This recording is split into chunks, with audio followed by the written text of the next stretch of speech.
In today's video, I am back with another video talking all about darkroom printing.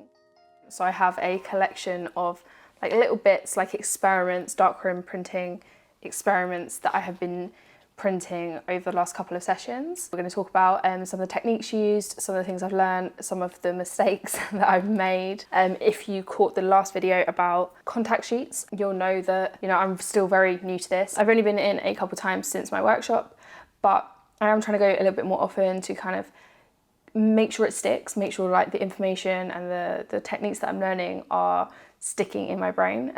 You guys will know if you follow this channel that I'm very kind of like hands-on in terms of my learning approach. I need to make mistakes, I need to do trial and error, I need to practice to be able to get good at something. So that's what I'm trying to do.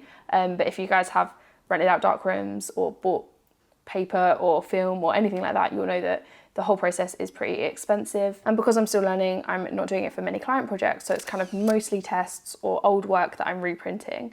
And that has been really fun. It's been something that's very therapeutic and very much for me, kind of treating it a little bit more like a hobby than a job. But of course, that means that I have a little bit less money to invest into it. But I will stop just like rambling and we'll get stuck into this box of prints and bits of paper that probably don't make any sense without me explaining what they mean. So if you haven't already caught the first video, or the last video that I did about darkroom printing, which was about contact sheets, I would go back and maybe watch that first, because a lot of what I'm going to be talking about in this video has kind of left off from that video. So in the last few sessions, I have printed photos from a variety of different shoots, kind of old shoots, a couple of newer shoots. The one that I am going to be starting off with is one with Holly White, who's a model I've worked with loads. You'll have seen her on the channel a couple of times, I think, maybe behind the scenes from a couple of years ago. But the first thing that I did after creating a contact sheet from this shoot was do kind of like a strip test of different exposures to work out the best exposure for this shoot. So this is what that kind of looks like. And it's very similar to how I was explaining it with the contact sheets, how you use a bit of paper and set different exposures. You put a bit of paper like covering the photo and then you move it up or down for like maybe 7 exposures, all of like 2 seconds to 5 seconds, that kind of time. And then once you've taken it out, you can kind of count down. So I think this was 2 seconds, 2, 4, 6, 8, etc. And then you can work out what the best exposure is to go with. So when I was working on this print in particular, I didn't want to like waste loads of paper. So I was tearing paper up whilst in the darkroom and printing on smaller snippets to try and get those colours right. So what it leaves me with is little bits of paper, a little bit like this, so that I can test out different techniques.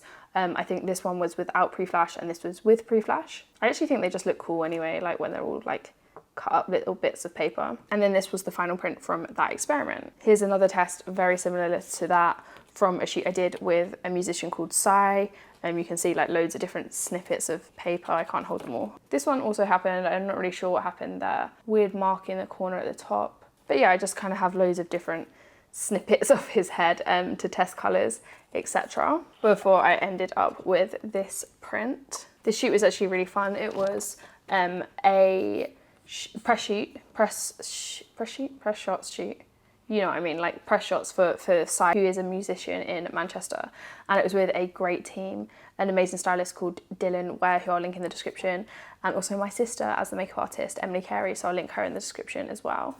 This is a mistake I made. So this one here, I've written down at the bottom to kind of explain what I did here, is that I opened up the aperture to focus the image and forgot to close the aperture before I printed it. So to put that into context, when you're printing and you need to work out where that bit of image is going to be on a paper, etc., you set like a projection almost, so that you can focus it and move it about on the paper and get it how you want it to go. What I did was open up the aperture so that more light was coming through so that I could see it clearer, focus clearer. But what I forgot to do was close the aperture. So if you guys know about photography, a wider aperture lets more light through.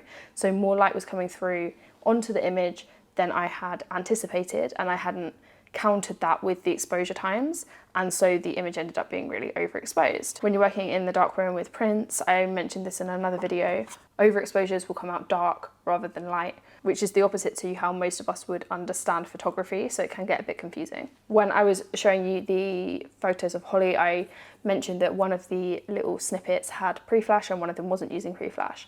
And what pre-flash is, essentially you flash the paper before the main exposure time with a light, maybe like 2 seconds or 1.5 seconds, and that light has a colour that puts like a colour cast on the paper before you print the main image onto it. So that basically will coat the paper in a different tone, so it might be like a little bit yellow, and that can help soften your highlights, bring back some detail in your highlights, etc. So this is an example of a pre-flash, and what you can see here is my hand.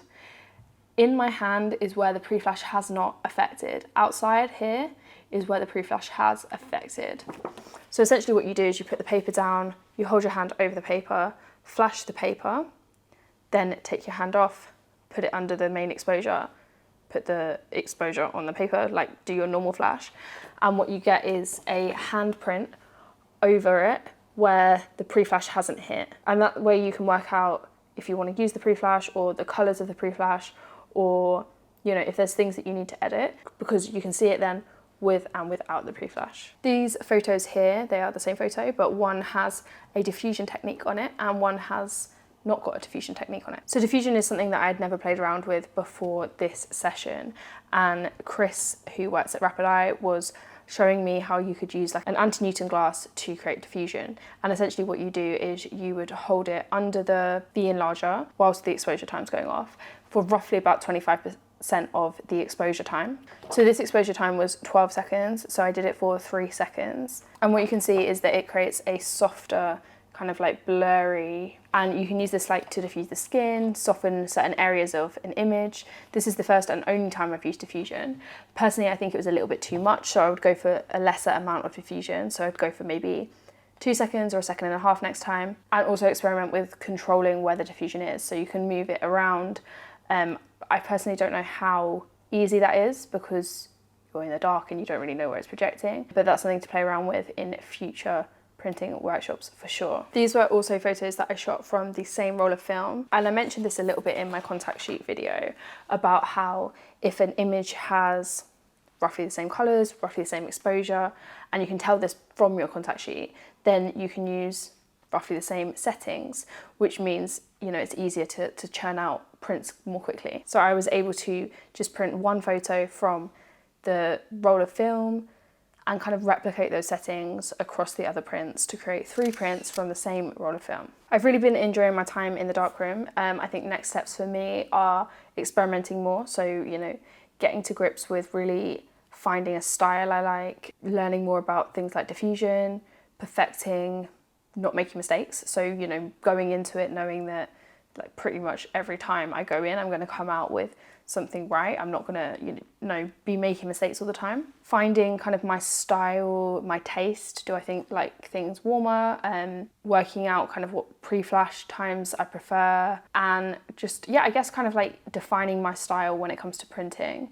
And I think other than that, I really want to start printing 35mm because so far I've only printed medium format. All of this was medium format film. So it'll be really fun to try something 35mm. I'm gonna hopefully try at the end of the month. But this video is kind of just like a little update on where I'm at with printing, and it's been a lot of fun so far. I've really been enjoying it. So hopefully you guys like the photos. I'm gonna be making more videos. If there's specific videos that you want me to make on printing, then let me know. But at the moment, because I'm still learning, I'm just kind of gonna do little update videos when it comes to printing and share what I've learned, the mistakes I've made, new techniques and things like that. So thank you guys so much for watching, and I will hopefully see you in the next one.